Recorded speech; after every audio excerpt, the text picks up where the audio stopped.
World Bank Group is floating a new business and investment climate survey report that looks to replace the discredited Doing Business survey that was discarded back in September of 2021. In the meantime, the International Monetary Fund says sub-Saharan African economies could be seriously impacted if the ongoing global geopolitics is prolonged. Joining me to discuss this and more is Professor Ken Ife, a public policy analyst and a development economist from our Abuja studios. It's great having you on the show tonight, sir. Thanks for coming through. Let's start with the World Bank new methodology. What do you make of this new methodology for business climate and investment survey that this World Bank is looking to replace the suspended Doing Business report? No, I think it was actually long overdue. For a review, a major review, strategic review. So the audit and the survey only came to justify the need for them to change. Of course, you know that there are accusations that is biased towards China and that there was a data integrity deficit on that thing. Now, what has happened now is that there are 4 new major things that have entered into the equation, which is a workers' right, which is the labor. Then secondly, you have the insolvency, because it's looking at business life cycle from the time your business enters into the marketplace till when it exists, which is insolvency. So it looks at all the issues about competitiveness, which is also new in the way it came in. And then also they have this sustainability. But apart from that, the most critical thing about the new structure is the triangulation. The triangulation of enterprise, labor, and consumer. Now, previously, it has always been around the experience of enterprise experience. But now they are triangulating it so that you see the perspective of the labor, because labor is increasingly agitating anyway, and they're a very important factor of production. So now you see consumer perspective. So you now have 3 major perspectives triangulated on asking the same question, so that you get a broader 360-degree view of the thing. So it's a much better way of assessing the business environment. And even the business environment, you see a gradual shift towards just business environment to business readiness. And then investment reform, climate reform, you see it more in terms of investment readiness. So there's a shift, which will be good, actually. But how important, Professor, do you think the new report will be driving investment, especially for countries such as Nigeria? What do you think? No, you see, there are many things.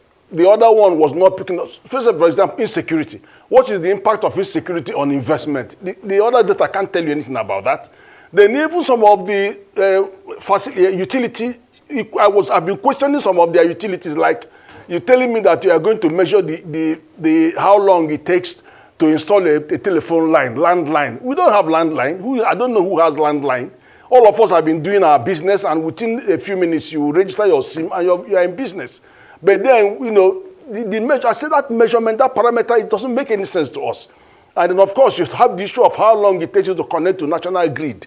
And I'm saying, wait a minute, some people are running their business with generator.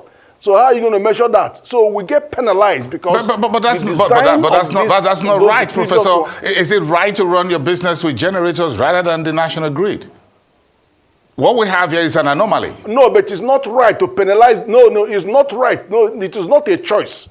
The businesses didn't make that choice. It's just because they can't wait for so long to have it. And don't forget, there's a survey that says that 68% of manufacturers provide power for themselves 90% of the time. So if you are starting a business, you're going to wait or rely on national grid. You can't. So, but you can't penalize the country's rating because you just measure how many months it takes the person. No, you can't. Because mobile phone, you can pick in 10 minutes. But then to get landline may take you 2 years. So we are being penalized because we didn't actually contribute to the structure of that assessment process. That's a different story now. But that assessment process and all that, what do foreign investors, international investors look at when they want to do business with Nigeria? No, but don't forget, you keep talking about national and foreign investors. Which foreign investors? We have serious issue about FDI that we have to focus on domestic investors, regional investors. We are not talking about, look at the measurements. Dangote put $19 billion in. Do you see him appearing on the FDI? And then we are sitting down here waiting for $2-3 billion of FDI. So we have to, recognize that times have changed and the economies have got more complex, and we have. The reality is that we have to take metrics that reflect the overall situation of the country. Otherwise, I'm not sure what we are measuring. Well, okay. Well, the International Monetary Fund says in a new focus report that economic growth in sub-Saharan Africa could permanently decline if the current geopolitical tensions escalate or prolong. Is there a reason to be concerned or worried?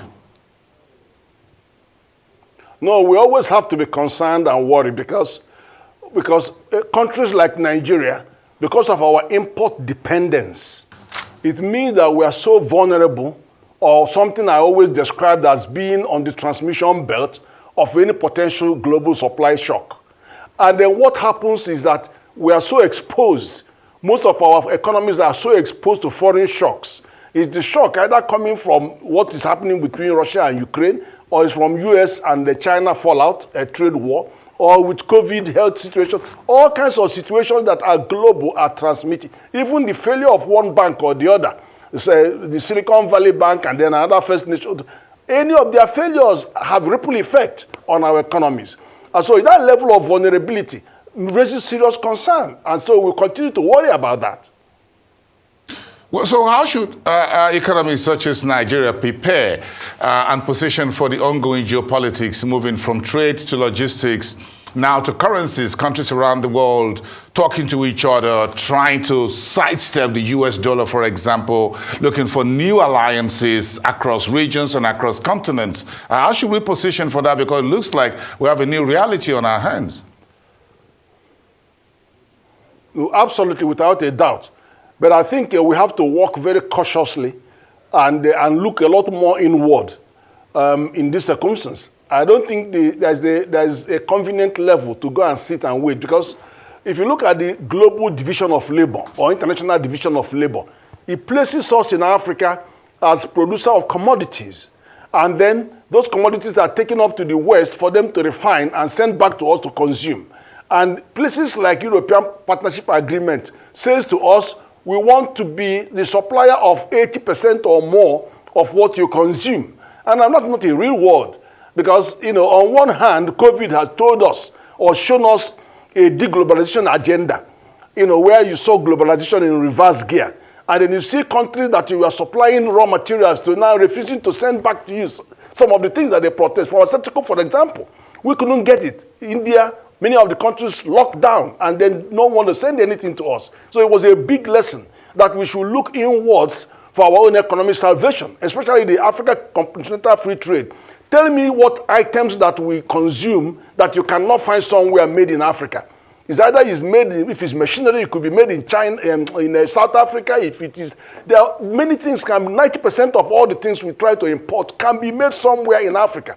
In West Africa, over $100 billion of government procurement is going abroad. But that could be an investment in itself if we deal with local procurement and open up the space. So there's so much more that we can do to leverage our own purchasing power and our own intellectual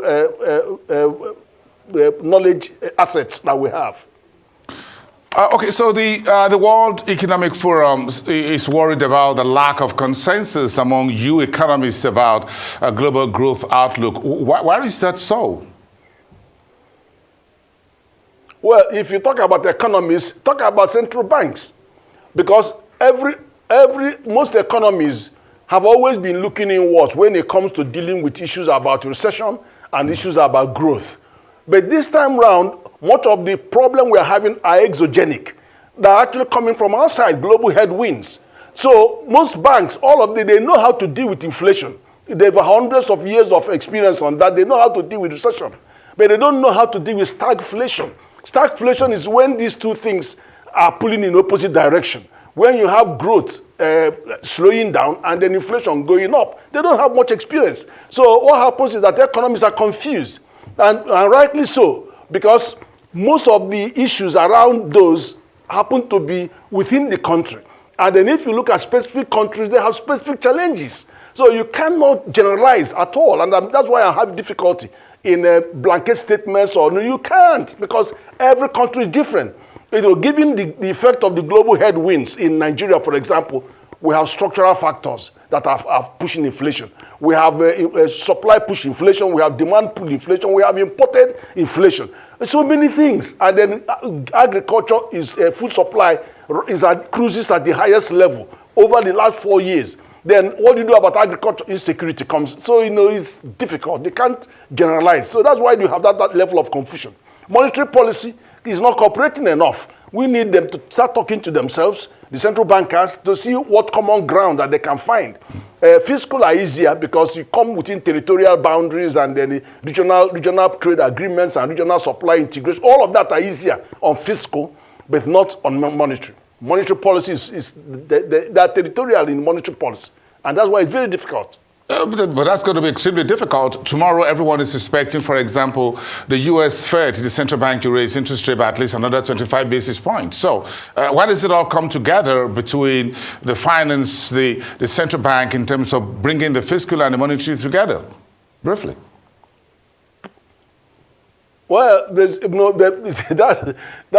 bit more difficult. But if you look at what is happening in America now, you could see that the gradual rise on the MPR rates and also the knock-on effect on interest rates, and then of course the inflation, all heading up. They're creating problem for the banks. Now they have the banks like Silicon Valley Bank that has gone, and the other one now that is just about to go, having a mismatch between their deposit policy and their investment policy. So short-term deposits mainly, and then you have investment in longer-term instruments. Suddenly, because of the rising costs and rising inflation and rising everybody's looking for cash to meet their expenses. They can't find the cash, so of course social media will tell you the story, and then suddenly there will be a run on the banks, and that's exactly what's going on right now. What's really going on, Professor Ken? It's a whole lot to deal with. But thank you so much, Professor Ken Ife, development economist and public policy analyst. Thank you for your those perspectives. Enjoy the rest of your evening, and see you again on the show sometime soon. Thank you so much.